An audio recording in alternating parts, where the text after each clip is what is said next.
మా ఇన్ఛార్జి వరిలో చెప్పిన విషయాల మీద ఈ పులివెందుల మున్సిపాలిటీ పరిధిలోని యావత్ ఓటర్లకు కానీ ప్రజానీకానికి కానీ రేపటి దినం న్యూస్లో కానీ వార్తల్లో వచ్చిందో అర్థమవుతుంది. కానీ నేను మా ఇన్ఛార్జి వరితో ఏకీభవిస్తూ నేను ఇంతకుముందు ప్రెస్ మీట్లో 2-3 మాటలు మాట్లాడాను. ఎందుకంటే మాజీ ముఖ్యమంత్రి వర్యులు శ్రీ వైఎస్ జగన్మోహన్ రెడ్డి ప్రస్తుత పులివెందుల ఎమ్మెల్యే అయినటువంటి ఆయనకు సంతోషింపజేసే కరంగా మేము మున్సిపాలిటీని ఆ విధంగా చేయకపోతే ఆయన బాధపడతాడు. కాబట్టి మేము పక్కా ప్రణాళికతో చెప్పినాడు. ఇప్పుడు 2 అయిపోయినాయి, 3వది ఎట్లా చేయాలనేది ఎవరి కాన్సెప్ట్ వాళ్ళకు ఉంటుంది. వాళ్ళు వచ్చేసి నిన్నటి దినం మాట్లాడుతూ అంత ఫ్రస్ట్రేషన్లోకి వెళ్ళిపోయినాడంటే భయం ఆవరించినప్పుడే అట్లా ఊపొస్తుంది నీకు. అంటే ఎవరిని ముందుండే కార్యకర్తలను బలవంతులు చేయాలా, వాళ్ళను ఎదురకంగా గాలి కొట్టి లేపాలా అనే భావంతోనే మాట్లాడడం మాటలు. అయితే పక్కాగా పులివెందుల మున్సిపాలిటీ అనేది ఎన్ని విధాల వాళ్ళు ప్రయత్నం చేసినా కూడా అంతకు రెట్టింపు ప్రయత్నాలతో, అంటే ఎన్ని మార్గాలు అన్వేషించాలనో అన్ని మార్గాలు అన్వేషించి మున్సిపాలిటీని వైఎస్ కుటుంబ కబంధ హస్తాల నుండి విముక్తి చేసి మా పరిపాలనలో మా ఇన్ఛార్జి వరుల సూచనలు సలహాల ప్రకారము మున్సిపాలిటీ అంటే వీళ్ళు చేతికి ఇచ్చినా కూడా ఈ విధంగా చేయగలరా, వీళ్ళ దగ్గర కానీ ఇంత ఆలోచన శక్తి ఉందా అనే కాడికి తీసుకొచ్చి 5 ఏళ్లలో అంటే 2029 జనరల్ ఎలక్షన్లకు వచ్చే కొద్దీ నిన్న ఏదైతే 30,000 తగ్గించి 60,000 తగ్గించినామో మాకు కావాల్సింది ఇంకా 30,000 తగ్గాలి. అంటే మేము 15,000 సంపాదించుకోవాలా.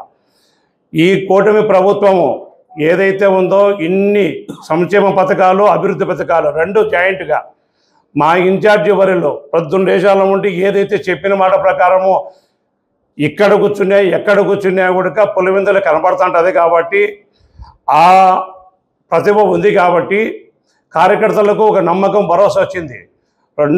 నిన్న జెడ్పీటీసీ ఎట్లా గెలిచింది అనేది వాళ్లకు ట్రయల్ మాత్రమే. అది ఈ నుండి జరిగేది 2029 జనరల్ ఎలక్షన్లే కదా. పూర్తి సినిమా పులివెందుల ప్రజానీకానికి కానీ ఓటర్లకు కానీ అర్థమవుతుంది. వాళ్ళ దగ్గర నుండి విముక్తి చేసి మేము ఏమిటో నిరూపించుకుంటాము. దానికి చిన్న ఉదాహరణ, నిన్న ఒక నాయకుడు నాకు మున్సిపాలిటీలో నేను ఏమి చేయలేను నిస్సహాయం అని చెబుతూనే తెర మీదకి ఒక నాయకుని తెచ్చారు. అంటే వాళ్ళ బలము బలహీనత కళ్ళ కనపడేట్టుగా వాళ్ళంతా కూడా నిరూపించుకున్నారు. సతీష్ అన్న కానీ ఇంకెవరు కానీ ఏ నాయకుడు కానీ వైకాపాలో మాట్లాడే మాటలన్నీ గాలి బుడగ లాంటివే. ఎందుకంటే లాస్ట్ నిలిచేది క్యాండిడేట్లు కావాలా, ఏజెంట్లు కావాలా. వాళ్ళ ఇద్దరు అనేది వాళ్ళకు దరిదాపుల్లో దొరకరు. ఇది పక్కా నిజము. ఎందుకంటే పరిపాలన మొత్తం అర్థమైపోయింది, సంక్షేమ పథకాలు అర్థమైపోయినాయి. ఇక్కడ టీడీపీకి ఉండే బాధ్యుడు తీసుకునే నిర్ణయాల ముందర మనం నిలబడేమనేది కార్యకర్తలకు వాళ్ళ నీళ్ళకు తెలిసిపోయింది. వాళ్ళు చేతులు ఎత్తేసారు కాబట్టి తెర మీదకి ఒక నాయకుని తెచ్చారన్నప్పుడే వైఎస్ఆర్ పార్టీ కానీ వైఎస్ కుటుంబం కానీ పారిపోయినారనే అర్థం దీని అర్థము. కావున దయచేసి ఉమ్మడి కృషితో మా నాయకుని ఆదేశాల ప్రకారము మేమందరం సమిష్టి కృషితో మున్సిపాలిటీ కాదు జరగబోయే స్థానిక సంస్థలు అన్ని దాంట్లో మా కార్యకర్తలకు గడిచిన 40 ఏళ్ళ ఉంటే అంటే 83 పార్టీ వచ్చేళ్ళ ఉంటే ఈ పులివెందుల్లో సరైన చోటు లభించలేదు. కాబట్టి అందరికీ గౌరవప్రదమైన సర్పంచు, ఎంపీటీసీ, జెడ్పీటీసీ ఈ స్థానికంగా ఈరోజు కొంతమంది దగ్గర 1% కార్యకర్తలు రిలీవ్ అందరికి పదవులు వచ్చినాయి, హ్యాపీగా ఉన్నారు. నేను నీటి సంఘం ప్రెసిడెంట్, నేను మార్కెట్ కమిటీ చైర్మన్, నేను డైరెక్టర్ అని చెప్పుకుంటారు. ఇప్పుడు కాదు చాలా ఉండే చేసేటివి.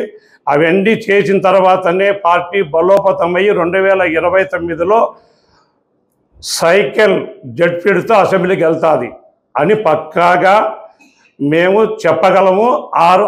ఆ పద్ధతి ప్రకారమే పార్టీని నడిపించడానికి మా నాయకుని ఆదేశాల ప్రకారం నడుచుకుంటాం.